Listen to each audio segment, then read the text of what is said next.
Hello and welcome to Courage to Overcome. On this podcast, I'll be talking about emotionally destructive people and relationships from a Christian biblical perspective with a bit of psychology. I also upload inspirational and motivational content, so if you're interested in hearing more, please subscribe and follow my podcast. Today I want to talk about setting and managing boundaries with manipulative and controlling people. In our lifetime, we will come in contact with difficult and unreasonable people, whether it's in our workplace, our families, at home. We will come across people who are difficult to get along with. The thing is, we have to deal with these people, especially if they're our family or we have to work with them. It would be great to have tools in order to manage our relationship with these people. So here are some tips to help manage our relationship with these people. First of all, I want to talk about personal boundaries. What are personal boundaries? Personal boundaries are rules or limits that a person creates to identify reasonable, safe, and permissible ways for other people to behave towards them and how they will respond when someone passes those limits. Personal boundaries help you to define what you will accept and not accept in a relationship. It kind of separates you as an individual from another individual. As individuals, we are not the same. We have different needs, different desires, different things. Your dreams for the future may not be the same as another's dreams. That's what sets each person apart from another.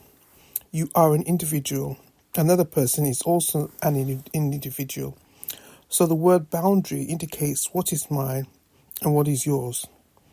That's why we have lines of demarcation for lands, properties and houses. It sets the limits for other people. A person cannot come into another person's land or property without permission. I can't come into your property without permission and you can't come into mine. It's called trespassing. That's what boundaries are all about. So boundaries sort of give us a language that helps us to find lines of personal ownership, responsibility and freedom. Much like property lines around your house or lines around a map that define countries. Well, personal boundaries help us in a similar way define how we're separate from one another. Even our personal skin sort of functions as a boundary between the inside of my body versus the inside of somebody else's body. And even when a baby is born and they come outside of the mother's body, she has her own separate body and her separate identity. I'm me, you're you, we're not the same, but it goes beyond our physical body. Boundaries are a way of defining who I am, what I need, what I value, how I feel. In other words, as me, I have my own needs, my own feelings, my own thoughts, my own dreams, and you have your own feelings and thoughts and dreams and needs. I can care about you and I can care about your feelings and your needs and your dreams, but I also am a separate person with different feelings, needs and dreams. I can't take on your feelings and your needs and your dreams totally as mine, or they're not my responsibility to fix or to change. You can't take care of or take mine on as yours. I can care about yours, but I don't own them, and I'm not responsible for them. In other words, having boundaries give us a sense of ownership and language for the stewardship of ourselves. This is my house, my yard, my bedroom, my purse, my country, and the term boundaries give us a way of identifying what's mine and what's yours, like property lines and fences and doors.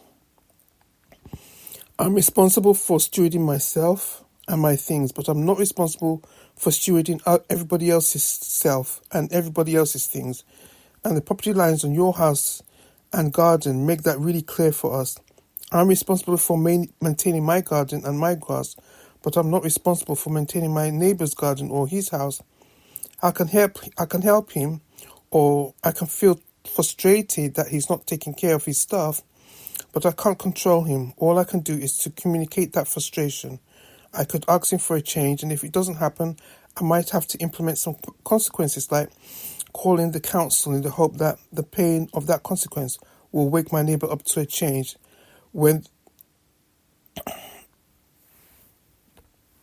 So, personal boundaries, they define who you are, what you stand for, what you're responsible for, and how you want other people to treat you.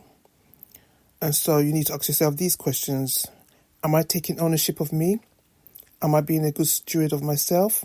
Do I manage my own feelings, or do I blame everybody else for what I feel? Do I take care of myself, or am I always feeling a need for someone to rescue me or take care of me? Do I know how I want to be treated, and do I communicate that? Do I know how I want my personal things to be treated by others, and do I communicate that to them? Do I know how I want my personal ideas and feelings to be treated, and do I communicate that? Now, we all start establishing personal boundaries in early childhood. As soon as we learn the word no. No, I don't want to eat that. And if our mom tries to force us to eat something we don't want, we have a boundary. We shut our lips or we spit it out. We want control over what goes in our mouth. No, I don't want you to dress me. I'll dress myself. Even if my shirt is on backwards or inside out, I want to do it myself. Now this child has established a boundary. I will get myself dressed now. Stop tickling me. Don't. I don't like this. What happens when we say that? Does the adult stop in our life? If so, a child is learning she has a voice. She learns she has a choice. She has some personal power to determine how she would like to be treated in that moment. And the people in her lives hear her and respect her feelings. And when you experience that validation and freedom in childhood, you usually grow up with no guilt or problem setting boundaries with other people as adults because it feels normal and appropriate. We don't feel mean or uncaring when we say no or stop or I don't like that, because we know that communication is sometimes really necessary and important for the preservation of a good relationship. However, if as a child you were ashamed when you said stop, or you're just being ridiculous, or your boundaries were completely ignored or violated, it's much harder for you to feel comfortable to establish healthy boundaries for yourself. Maybe you feel powerless to stop people from violating you, or if you've tried, sometimes you feel guilty or shamed, like you're being selfish or unloving, even if you have boundaries. Maybe you want to feel loved and respected. Perhaps more specifically, you might state your boundaries this way. I want to open my own personal mail. It's not because I don't trust you. I just want to open my own mail. I want my bathroom door closed when I'm using the toilet or shower. It's not that I don't trust you. It's just I like my privacy. I want my bedroom door locked at night. I want people to call me when they're going to be late for dinner. I don't want people to smoke in my house. I don't want to be screamed or cursed at. I want the freedom to say no to things I don't feel comfortable with, or I don't want to do without being made to feel wrong or guilty. Remember, boundaries are simply communications about who we are, what we want, how we feel, what we think, and what our needs are, and how we want someone else to interact with us, our stuff, and our space. The next point is very, very important. Boundaries are not about controlling another person. We do not set boundaries on another person. We have absolutely no power to control another person's thoughts, their feelings, or even their actions. And it's not our place to do so with another adult. They have the freedom and responsibility to decide how they want to do with their life. And when we start to try to control them, we're not using boundaries appropriately. And if we do this, we usually encounter a lot of resistance, and it doesn't work anyway. Let me say some of the same things in a slightly different way. Now, the way I'm going to say things is not how you should necessarily communicate to your spouse or another person, but I'm putting things in words so that you're going to begin to understand what boundaries are and what they are not. Here's one example of clearly setting a boundary in an empathetic way, an empathetic and assertive way. I mean, it may not be ideal for some people, but this is clearly just an example. Please don't smoke around me. I don't like it. I know you like to smoke and it relaxes you, but it harms me. So in this example, you're showing empathy, you're showing compassion.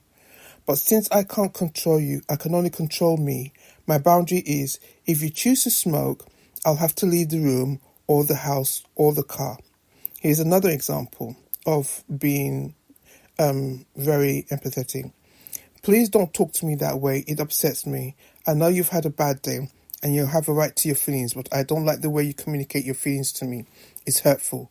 And since I can't control you, I can only control me. My boundary is if you choose to talk to me like that, I'm going to have to end the conversation. Another example is I don't like you watching pornography. It hurts me and our marriage. And I know this is something you struggle with. A lot of people do. But since I can't control you, I can only control me. If you choose to watch pornography, I will. What's your boundary? Now, it's very important that we learn to communicate our boundaries clearly and confidently. Most of the time, in a healthy relationship, we don't need to set really firm boundaries with those closest to us because they automatically treat us in ways that are loving and respectful. And we probably won't communicate in the detail I just did in order for you to get crystal clear about it. I can't control you, I can only control me. However, there are times that you need to speak up and be assertive. When you do it, speak clearly and confidently about what you want, what you need, what you expect, or what you won't tolerate. For example, please knock before you walk into my bedroom. That's a boundary. Please call before you come over to the house. That's a boundary. Please don't borrow my things without permission. That's a boundary. So in these sentences, you're asking people or telling people how you want to be treated. I'd like you to be sexually faithful to our marital vows. I want you to be honest with me. Again, you're asking someone for something in a way to treat you. I want you to call me if you're going to be late. Please don't wake me up in the middle of the night unless it's an emergency. We need to communicate clearly to other people in our life what's important to us, or what we feel, or what we need. If we don't do that, we start to become a helpless victim or a resentful martyr. Both unhealthy positions to put ourselves in. The next point here is some people are just naturally resistant to you setting boundaries. Sometimes they have a misunderstanding of one flesh relationship, like in marriage, and now we're one person, so what I want, you should want, what I feel, you should feel, what I need, you should need, and they don't honor or respect your separateness. Other people feel very unloved if you put any restrictions on them at all, or limitations. They see it as a wall, a personal attack of distrust, of not loving them. And this is sometimes where manipulators will often challenge your boundaries, sometimes even using scripture to validate that you don't have any rights. You can't set boundaries, it's selfish, it's unbiblical. Don't let it rattle you. It happens especially in destructive marriages. So our next point is it's very important for you to develop an action plan if your boundaries are violated. What are you going to do if the person in your life refuses to respect your boundaries? Now what? Now, obviously, in every relationship, there are exceptions and missteps, but when your boundaries are regularly being disrespected or violated, what are you going to do? I'm going to address and talk about that in my next episode. I hope you enjoyed this content. Please like and subscribe and follow, and I'll meet with you again in my next episode. Stay blessed.